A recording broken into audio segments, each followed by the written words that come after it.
Magandang araw, Pilipinas! Ito ang Valiente News hatid sa inyo ng Office of the Vice President. Mahigit 20 paaralan ang binisita ng OVP Southern Mindanao Satellite Office sa Balabac, Palawan upang mahandugan ng pagbabago bags. Isa nito ay ang Balabac Central School. Narito si Jera Gomez para sa karagdagang detalye.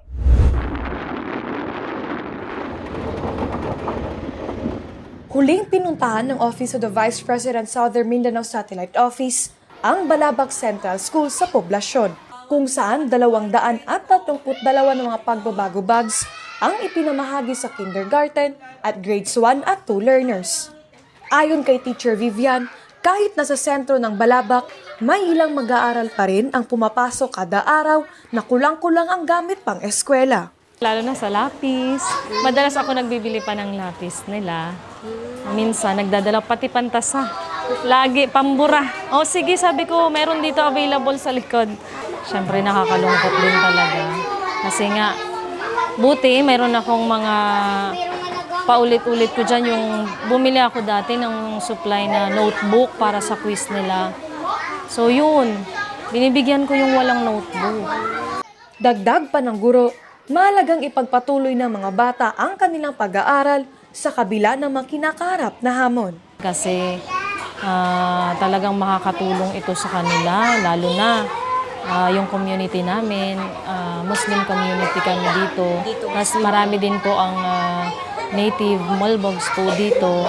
Kaya yung pag-aaral nila, yan ang mag-aahon sa kanila sa kahirapan. Siyempre, napakalaking tulong, lalo na sa amin, hindi kasi kami makausad kapag wala silang gamit. So, kapag kami ang bumili, hindi rin po ganun ang aming pambili. Opo, kami mga teacher, lalo na sa mga magulang na walang-wala din talaga. Di na rin nakapag-antay ang mga bata at agad na binuksan ang natanggap na pagbabago bags. At agad na nilagyan ng pangalan ang kanilang bag tag.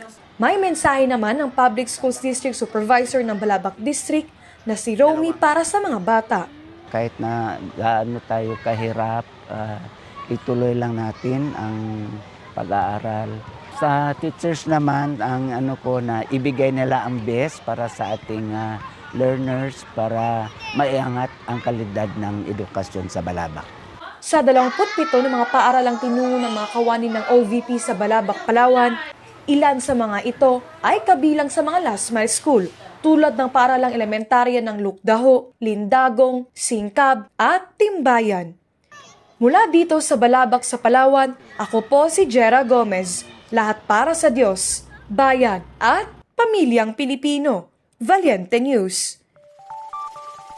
Abangan! Bilang ng mga ipinamahagi na pagbabago bags ng OVP SMSO sa Palawan, pumalo sa mahigit 4,000. Mensahe ng pasasalamat para sa OVP, bumuhos. Ako si Claudette Loreto para sa makabuluhan, naninindigan at matapang na mga ulat at impormasyon. Maraming salamat.